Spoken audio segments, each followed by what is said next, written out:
Hello everyone. The following presentation is a brief summary and analysis of Chapter 13 of Oscar Wilde's novel, The Picture of Dorian Gray. Dorian leads Basil up into the schoolroom where Dorian has hidden the portrait. Dorian is smiling and has a strange energy of pride at what he is about to reveal to Basil. Dorian says that Basil is the one person who will know everything there is to know about him. Basil is perplexed or confused because Dorian is acting very strangely, and the room they have just entered is creepy and filled with spider webs and dust. Dorian says Basil is about to see his soul, just as he wished all those years ago on the day Basil finished painting the portrait. As Dorian flings the cover off the portrait, Basil lets out a cry of terror as he sees the state of the painting, which was once his most beautiful piece of art. He cannot believe the monstrosity that is in front of him.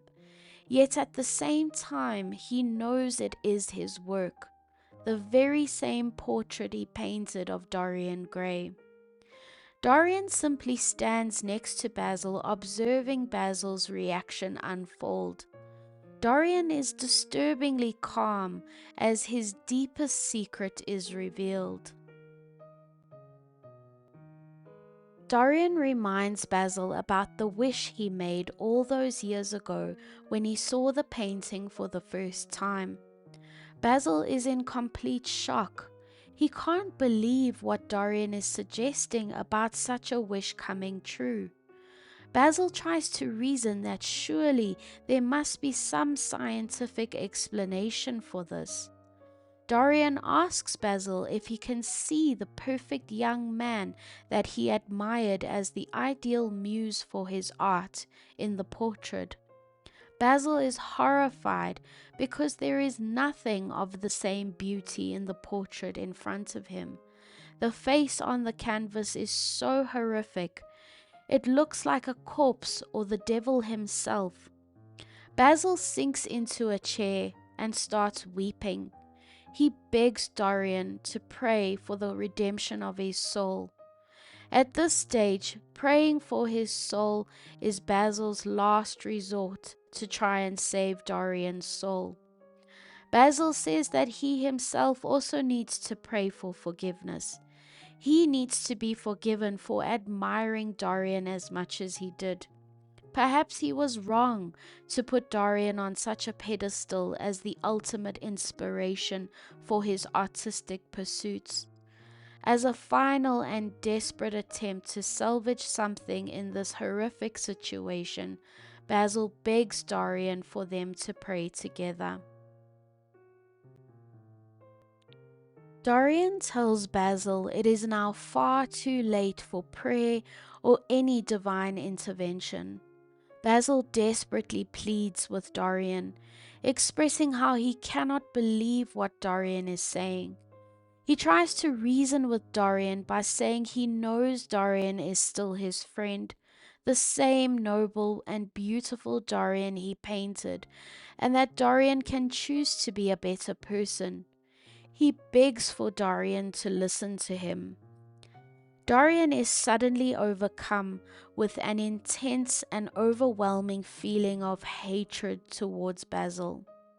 He spots a knife in the schoolroom and slowly retrieves it without Basil noticing.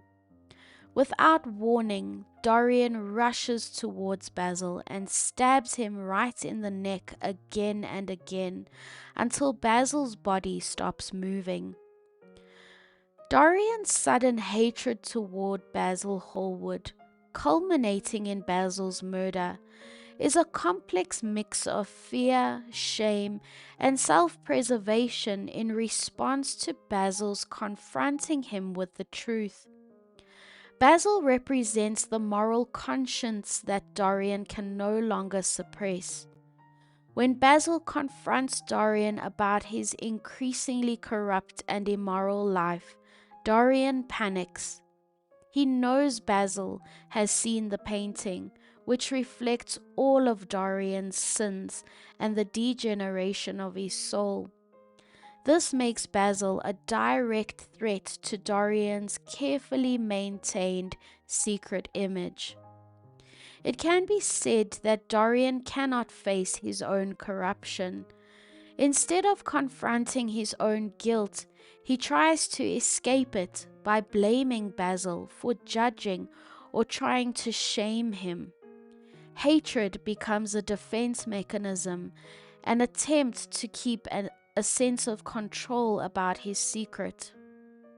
Killing Basil is an act to preserve himself, but it is the ultimate expression of his moral decline. The sound of Basil's blood makes a gruesome dripping sound on the floor of the schoolroom. Dorian goes out onto the landing outside the room and listens. The house is dark and quiet. He goes back into the schoolroom and locks himself inside. Dorian is amazed at how effortless it was to kill Basil, and how calm Basil looks slumped over the table as if he were merely asleep. Dorian goes to the window and nonchalantly observes the street outside. He sees a policeman outside dealing with a homeless woman, but the sight of the policeman and the gruesome sight of Basil's body spark no reaction from Dorian. It is interesting to note how Dorian's strange sense of calm is completely in contrast to his initial panic about his mortality and losing his youth and beauty on the day Basil finished the portrait. We can say that this moment in the novel is where Dorian is at the worst of his moral decline. Without turning back to look at Basil, Dorian leaves the schoolroom. Dorian decides that for now, being in denial is the solution, so he reasons that it is best to not think about what has just happened. Dorian realizes that he has forgotten his lamp inside the schoolroom and has to return inside to retrieve it. Once he is back inside the room, he cannot help but look at Basil's lifeless body. Suddenly, Dorian is filled with terror at the body's disturbing appearance, its stillness, and its long, pale hands. Dorian locks up the room and goes downstairs to his library. He reasons with himself that because Basil was leaving that evening for Paris and would be away for 6 months, no one would suspect anything if they didn't hear from Basil. Remember, during the Victorian era, there was no technology for the average person to communicate from across borders. So not hearing from Basil within the 6 months he was away would not have been suspicious at all. With this realization, Dorian figures that he has more than enough time to find a way to dispose of Basil's body. Dorian asks his servant to wake him early the next morning, and if any visitors had come by earlier while he was out. Dorian's servant tells him about Basil's arrival when Dorian wasn't home.